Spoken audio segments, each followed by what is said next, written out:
tunay po talagang respeto ang susi sa magandang samahan. Po ang inyong lingkod, Tagapanood TV. Isang mapayapa at masaganang araw po sa ating lahat. Welcome back po dito sa ating YouTube channel at Facebook page. Bago po tayo magpatuloy, nais ko lang po kayong imbitahan, lalong-lalo na po sa mga bagong napadaan lang dito sa ating channel, na huwag pong makalimutan na mag-subscribe.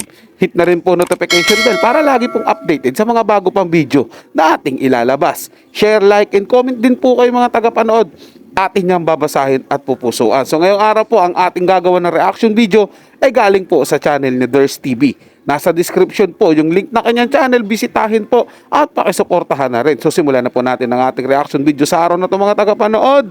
Let's do this!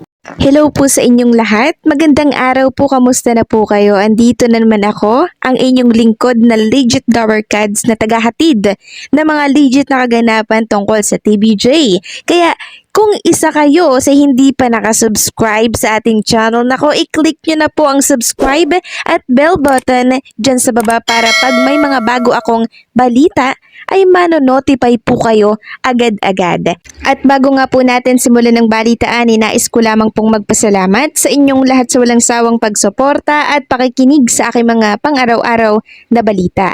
So may babasahin lang tayong isang article na kung saan ay connected sa tape host at sa EAT host. So, eksklusibo pong nakapanayam ng PEP itong si Betong sa pa-dinner po ng professional to USA CEO na si Mr. Ray Rabal at ang pamilya nito noong Sabado, October 21, 2023 sa Victorianos Restaurant po yan sa Quezon City.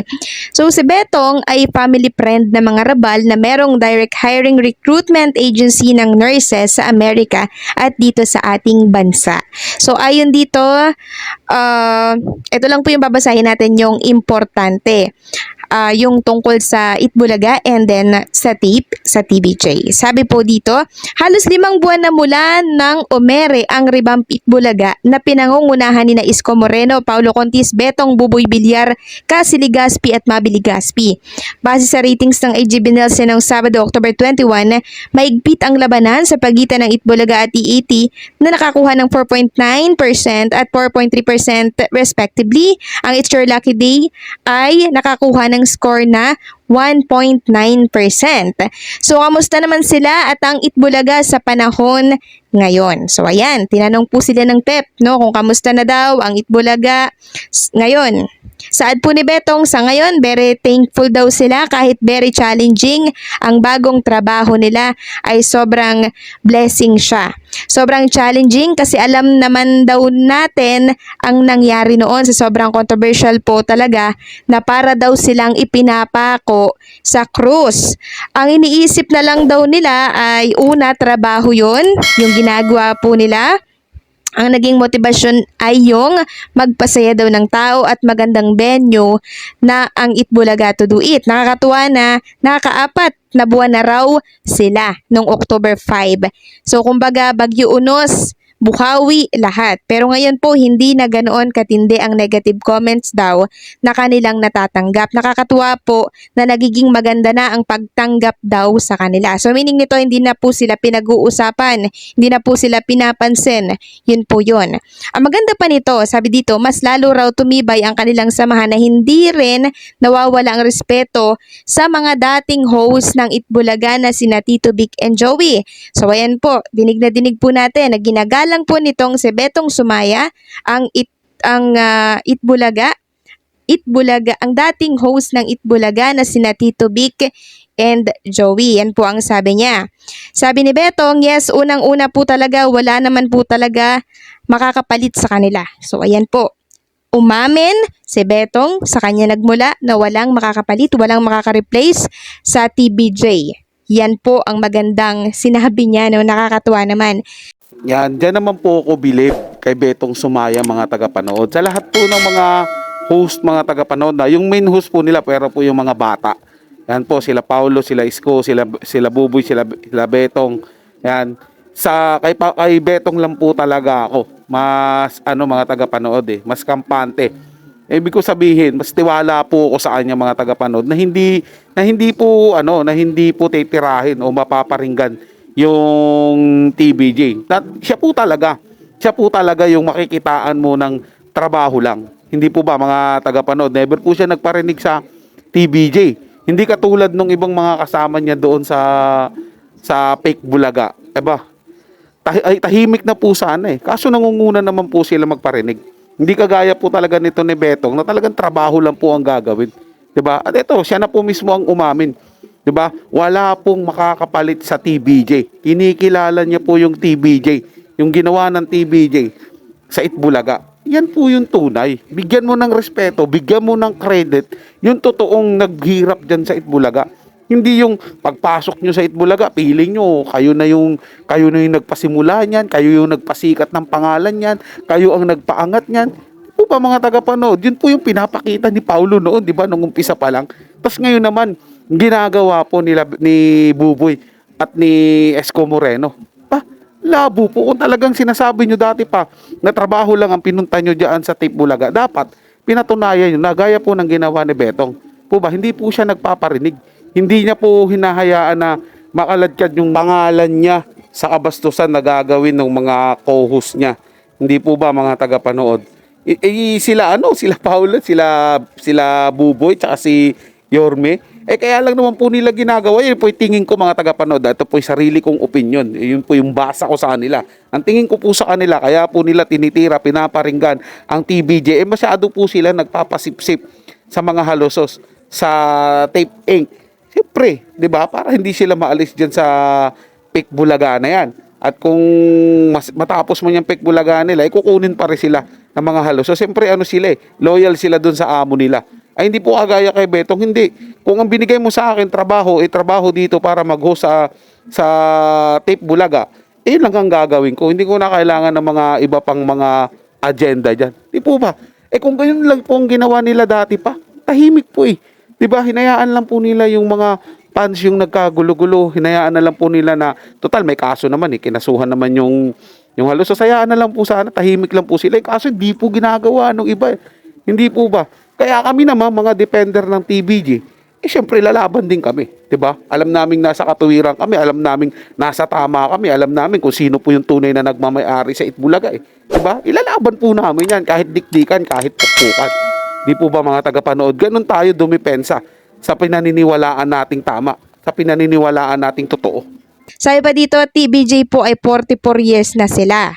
So wala po talagang papantay. Kami po ay naatasan lang na ipagpatuloy ang nasabing show. So in short, sasabihin ko po sa inyo, trabaho lang po talaga ang ginagawa nitong si Betong at ang kinikilala niya po ay walang ibang Itbulaga kundi ang TVJ na 44 years na.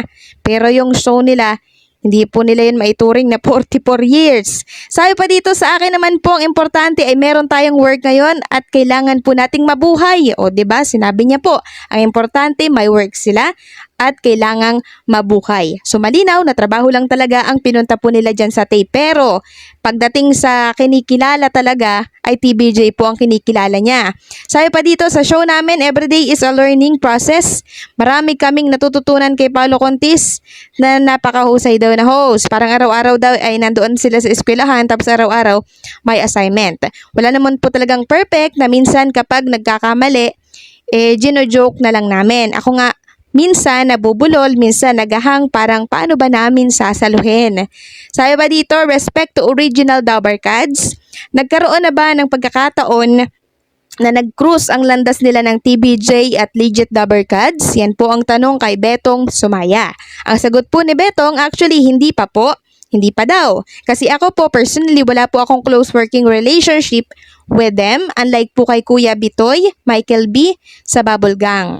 Nakapag-guest po ako noon sa Itbulaga noong nasa Broadway pa po sila. So matagal na pala. At sa Daddy's Girl. Kung magkikita naman po kami, syempre, nakakabigla po yun. Aba, mawiwindang po itong si Betong sa pangyayari or sa tagpong ito pag nagkita po sila ng mga legit Dabarkads at TVJ. Pero magbibigay pugay po ako. Yan ang sabi niya. Lalapitan ko po sila. Ibig sabihin, magpapakumbaba itong si Betong Sumaya at kikilalanin niya po, no, ang mga legit Dabber Cats na tunay na Itbulaga. Sabi pa dito, parang yun nangyari nun kay Vice Ganda sa GMA Gala. So lumapit po talaga ako, actually pinost ko po yun sa TikTok, pero di ko alam kung kilala niya ako. Tumawa siya. Sabi ko lang, hello Vice, pero tuwang-tuwa ako. Parang umiti naman siya kasi ang dami po nila. Ang hindi ko lang nagawa yung makapagpa-picture sa kanya. Kaya kung makikita ko rin sina Jose Manalo at Kuya Wally Viola, lalapitan ko po talaga sila. Kung ano man ang mangyari, tatanggapin ko po. Sabay tawa po nitong si Betong Sumaya. So nag-joke siya, no? So meaning po nito, nakakatuwa si Betong, no? Walang masamang tinapay po sa kanya. Talagang trabaho lang po yung ginagawa niya po dyan sa Tape Bulaga.